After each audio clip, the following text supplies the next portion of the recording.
Welcome back to another episode of Unranked Podcast. We have Grant. We also have Eli here. What we're going to touch on this episode this week is it's pretty exciting news just for, I think, Detroit fans as a whole. The last 3 or 4 days, we've learned that the Lions will be on Hard Knocks, and then we'll also be hosting the NFL Draft in Detroit in 2024. So I think we're just going to kind of touch on, what that type of stuff does just for like a fan base and the city as a whole. And so I'll just go ahead and let you kind of kick it off, Eli. Obviously, any type of like event like this is going to, benefit a city, in many, many ways. So what are your thoughts on, the draft being here and then also Hard Knocks, Lions being on Hard Knocks? What are your thoughts on both those events for Detroit overall? Yeah, so I guess I'd start out with the more one that's coming up more recently. That would be one that's coming up quicker, and that would be Hard Knocks. That's something I know that me and you both watch pretty religiously every year.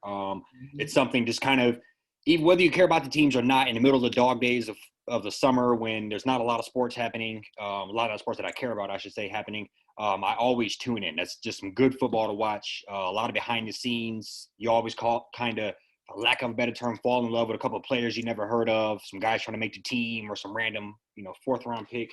So that's kind of what I'm looking forward to, is just what we can bring to the table as far as that goes. The behind the scenes of our team, our program.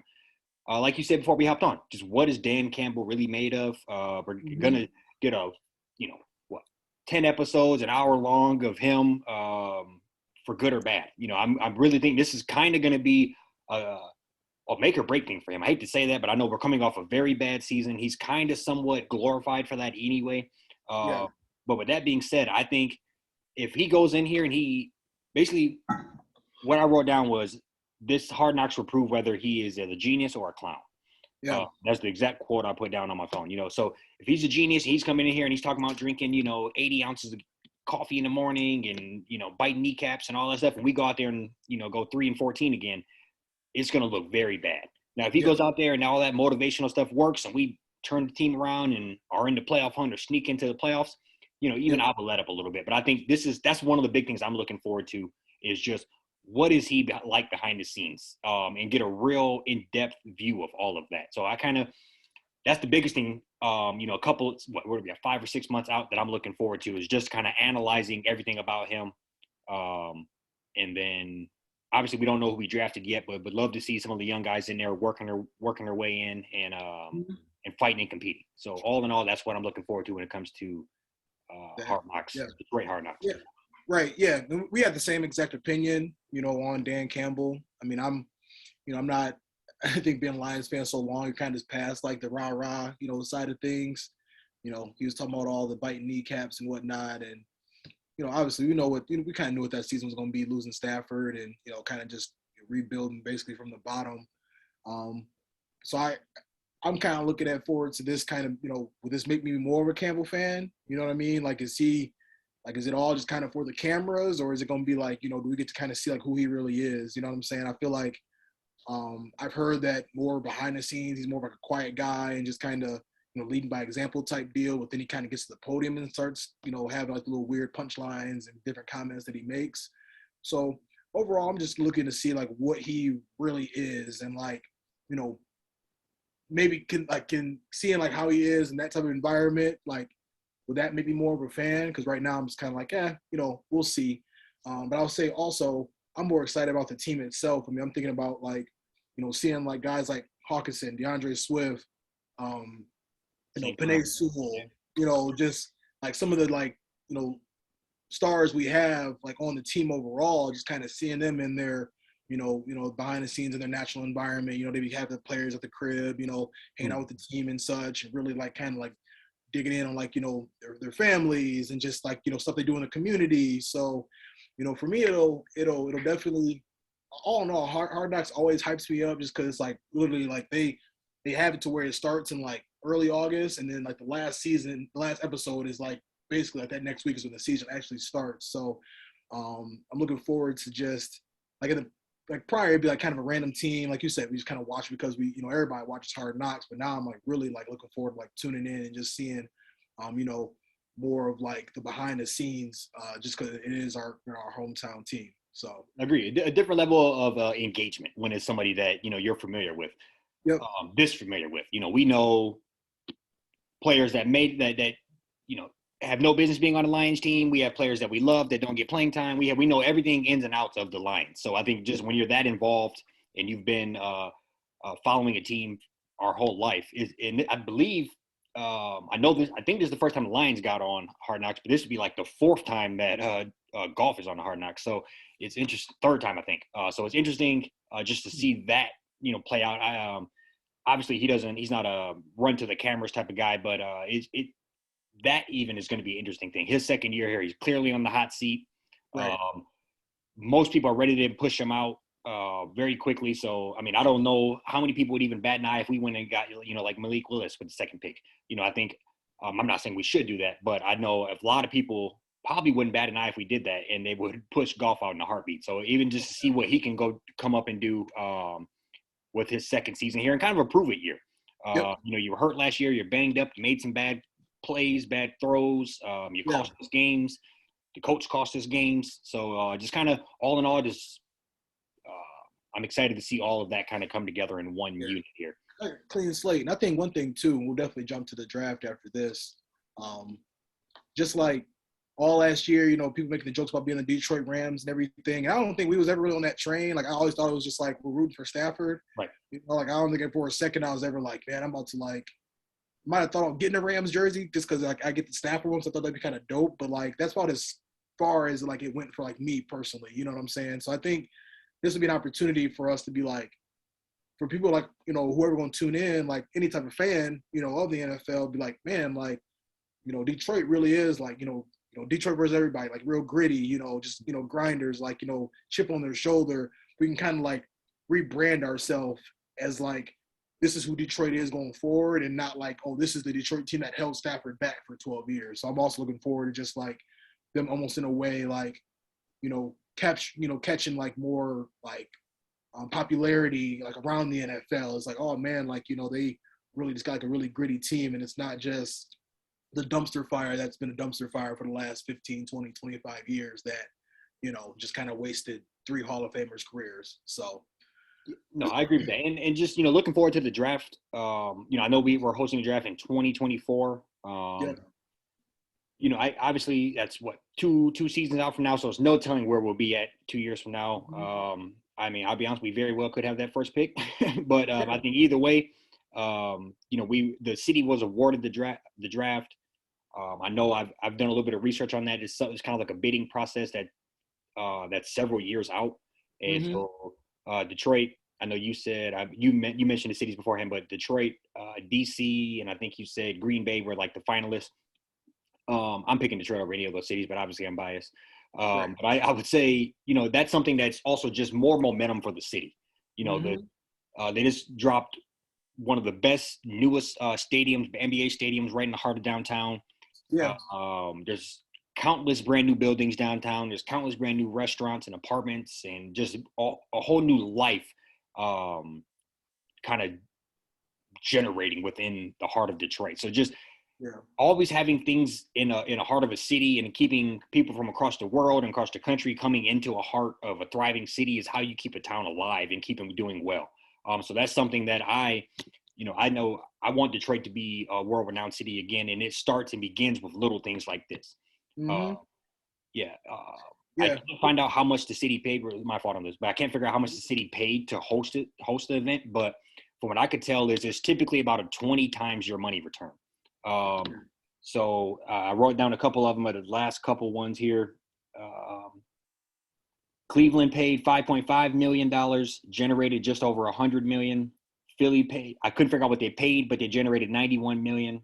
Yeah. Dallas generated $125 million, and Nashville generated $133 million. And these are all in 3-day weekends. Yeah. So if Detroit can do anything around that, it was a win for the city.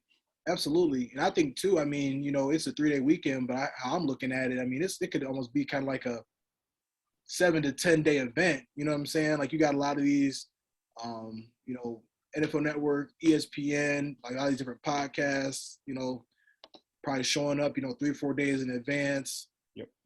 Just going to different restaurants, like hanging out at Greek Town, just really like ingraining themselves within like, downtown Detroit for a good, good period of time. And yeah, I mean, it's not like you said, it's not going to do anything but, just be better for the city of Detroit as a whole, because it'll put a lot of like, them small businesses, that are downtown.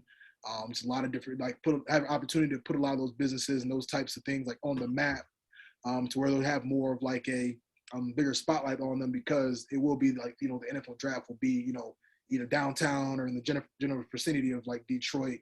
Like I said, we don't know where it'll be at quite yet, but yeah, hopefully if they're able to kind of find a venue that they think will be able to seat a certain amount of people and be like a good central area, people be able to get in and out, get around. I mean, I would love for it to be, right in like the heart of like downtown Detroit. I mean, baseball would be kind of like kicking off then.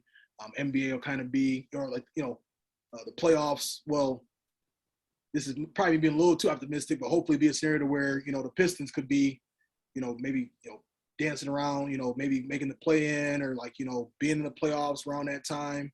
I might be a little off when it comes to the timeline as far as that's concerned, for the possibility of them playing. But I mean, hell, even the Red Wings, I mean, we don't follow or touch on baseball or hockey at all, on these our podcasts. But I mean, I think just to, kind of see, the excitement and just like, great time of the year. It's like spring, the weather's breaking and stuff. And I think that'll like overall like the to see an atmosphere will be solid. I think that's something we definitely need to try to look into, being a part of in some way, somehow. No, I 100% am down, like you said, try to get a press pass, go down there. Even if that's not a possibility, which I think it could be this far out, just being in the mix, getting down there, bumping shoulders. There's no telling who you could bump into or who you may see or any of that. I mean, it's like that way now in Detroit. I go down to Detroit now and see, I've seen Drummond. I've seen the guy who wrote Tuesdays with Maury. I can't think of his name right now. Mitch Albom. I've seen, you go down to Detroit, you see people. Smokey Robinson. I've seen him at Fishbones. I mean, so Detroit's obviously a legit town. Just bringing in that much money into a town is only going to help, especially a city that's looking to rebound. And so that's something that I know all of Detroit's going to come out for that. And as you said, there's enough happening in downtown where there's going to be tons of events, whether they're going to the casinos or whether the Tigers are playing that night or whether, and I'm sure that all that's going to be coordinated so that it is maximum events happening around that time, so that, so that's something I'm looking forward to. I mean, there's 3 casinos that are pretty nice down there. There is, like I said, countless restaurants, countless small businesses. And all of that's going to be beneficial when, all the big money from across the country comes in. And it's a win for Detroit. Hopefully, what we paid, just because I'm a kind of a business nerd, comes out. I would love to see that, because obviously the town is. I mean, they filed bankruptcy like 4 years ago, so probably shouldn't be cussing out too much money. But you got to, scary money don't make money, so you got to put some on the table in order to, generate it back. Absolutely. And I know one thing we kind of, touched on before we jumped on that, obviously this type of conversation just sparks other ideas. It'd be awesome to see, the Big Ten, move around the football conference championship and the basketball like tournament. I think like right now, I'm pretty sure they're both in Indianapolis, if I'm not mistaken, which, that is kind of like just central, like Midwest Big Town or Big Ten country, I guess. But yeah, I mean, I would love if, they, ever dance with the idea of having it, in Detroit, like, at Little Caesars Arena one year, or, moving it to, maybe having it like Cleveland or something like that. So I guess like, what are your, is there any, if you could pick, maybe a couple events just from like a college football, college basketball standpoint, whatever that kind of looks like, what would you, maybe want to see? Yeah, so I definitely am college basketball, I think, needs to be held in Detroit periodically. I think we established that Illinois and Michigan are the only 2 Big Ten states that have 2 Big Ten teams. And no disrespect to Illinois, but we're the only ones that consistently have teams competing for championships or playing in those games. Indiana does too. I've just remembered that. Purdue, but they've always had it though. It's always been there. Like, that's also I wasn't naming them because they're there. Mm-hmm. But I guess I'll put it this way: we're very formidable, and Detroit is a larger city. A lot more happening in Detroit than Indianapolis. I've hung out. My brother-in-law lives in Indy. Not a whole lot happening there. yeah, I mean, it's a cool town, but I would pick Detroit over that any day. So I think both of those events probably should be periodically held in Detroit or just rotate it. You know, you could throw Yeah. it in New York for a while. You could throw it in, Pittsburgh or Philly, somewhere to help out those teams. Probably keep it out of Nebraska, but, you can rotate it a little bit just to Uh-huh. Yeah. yeah, no, so those two things, and then obviously, I mean, the Super Bowl came here. I want all of it, but the Super Bowl came in '06. Seahawks played the Pittsburgh Steelers. I was a big Sean Alexander fan then, so that was great for the city, and that was the depths of Detroit. And I can tell you, walking around there, that the city was alive.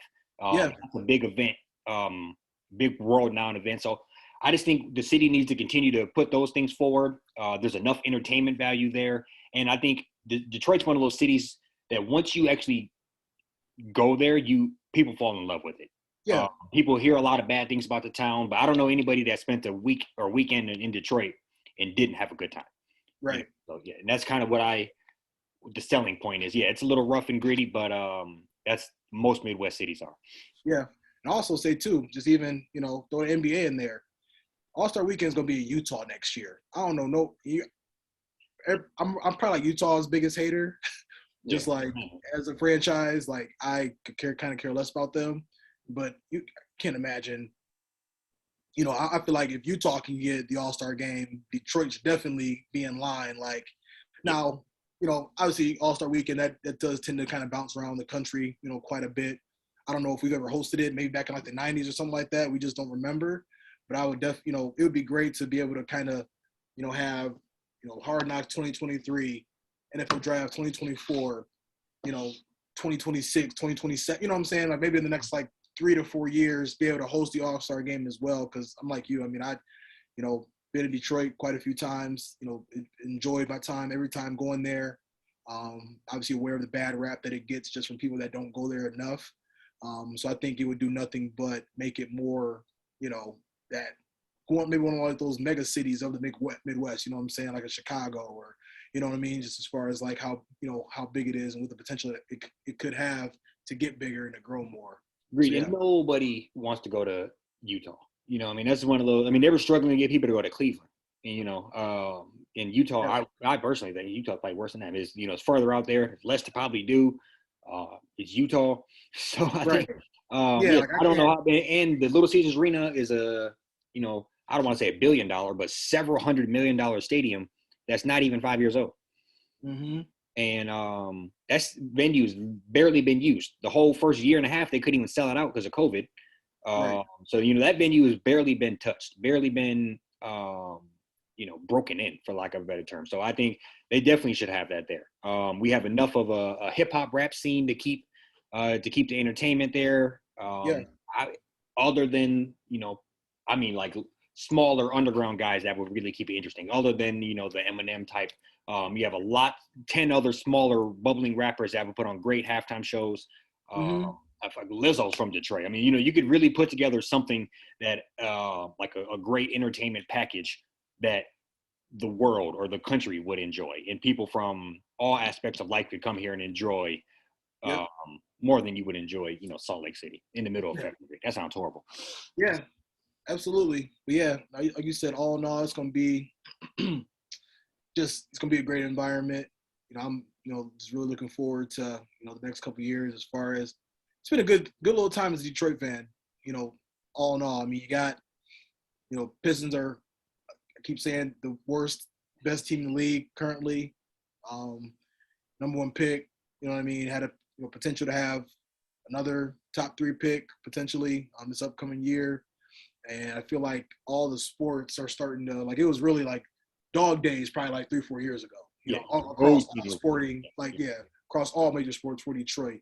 So it's kind of cool to see. Like I said, I know we don't follow baseball and hockey that much, but no, I don't follow them, and I'm gonna butcher some of the names, but I work with people who talk to me about Red Wings and Tigers all day, and I think they sound like they're in a similar ballpark as the line, where they got a bunch of young players, and it's really just a matter of if we can make it click, and or keeping this core together. I know the Tigers got a couple guys with they signed a couple my coworker with some hot bats.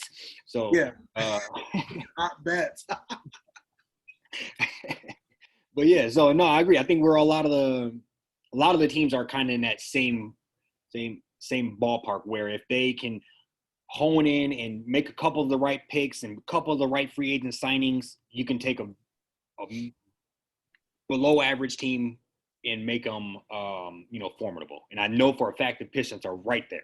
You know, Yeah, yeah. So I'm beyond ecstatic about the Pistons, everything that they have going on. right.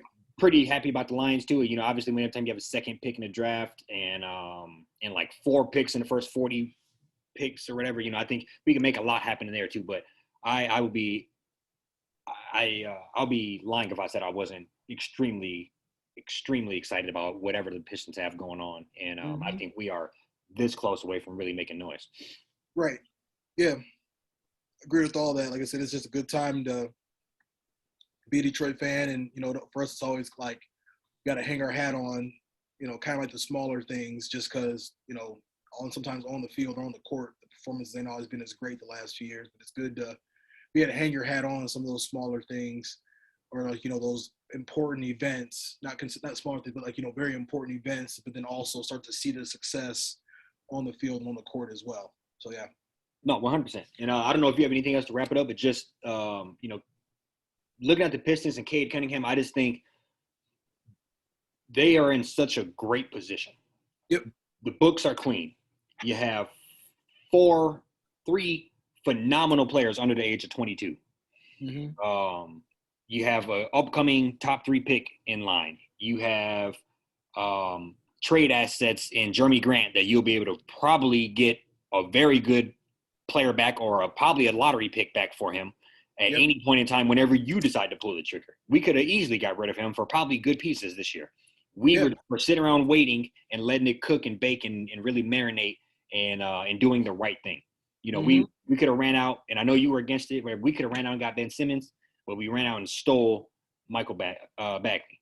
Yep. We stole him. As far as I'm concerned, that was a major pickup. We look like a completely different team in post getting him, and I can begin to see the vision. So you Yeah. throw in another top 2 pick, not Chet Holmgren, another top 2 pick. I think we are, we're right in the mix. I'm very, very, very Oh yeah. excited, and Cade is great. I mean, I watch him a lot, and I haven't been able to see this myself, but I know you probably got to see this when you watched Kyrie Irving when you were in Ohio freshman year of Yeah. college, where he just stands out. You're like, this kid is special.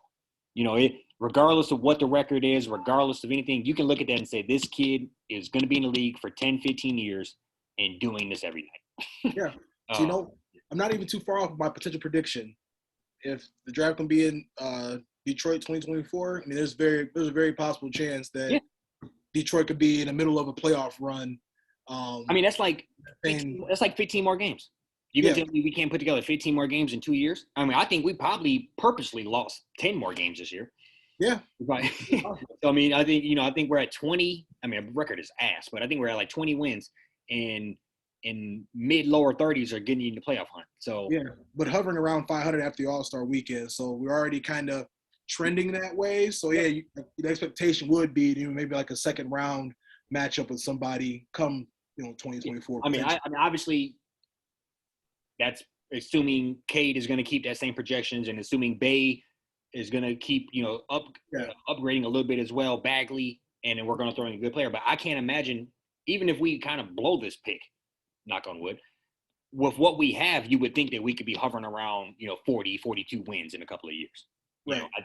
To me, Cade looks like a guy who can drag a team into 35 wins once he actually gets acclimated in the league. I mean, he's a kid still; he's like 19. Yeah. So that's a lot on a guy. And even he has. I don't know if you watched the game last night, but he shouldn't even have played. Mm-hmm. He was injured, and he's trying to play to win Rookie of the Year. He had 5 points at halftime. It was a rough first half. Yeah, and then I'll be honest. See, my wife wanted to watch some little random reality show, so I turned it off when he had 17 points, and then looked up and he dropped another 12 after I turned it off. Another. He had 17. I turned it off. He dropped another 17 points after I turned it off. So it's just very impressive that a young player can do that versus obviously they don't play defense, but versus a KD and Kyrie Irving and all stars, Hall of Fame type players. Mm-hmm. So I'm ecstatic. I think we're sitting pretty. Yeah. Future's bright. Like I said, we got a couple solid events to pepper in there, and ain't nothing much to go it's nothing but up from here. Agreed. I know we got to cut it. We got to cut it short, but I'm gonna just so we can have it on record here. I think we shut down Jeremy Grant because that deal is that we're gonna trade him in the draft. Yep. We shut down Jeremy Grant, and I think that Pelicans lottery that's probably what's happening. There's no reason. I mean, you could shut him down because he obviously would help us win games, but I think they're saying, okay, let's keep him 100% healthy. This is what we're doing on draft day or around draft day. Yep. And they're moving forward. And I just making decisive decisions and moving in the right direction. That's how I know that, we're in good hands. Right. Oh yeah. And then, finish up with this, but I knew he was gone as soon as they got Bagley. Yeah. So Yep. It was only a matter of time. That just kind of solidified it. So yeah. Off to a good start. We'll see what happens. Yes, sir. Anything else for the people? That's all, man. Go Detroit Sports. Peace.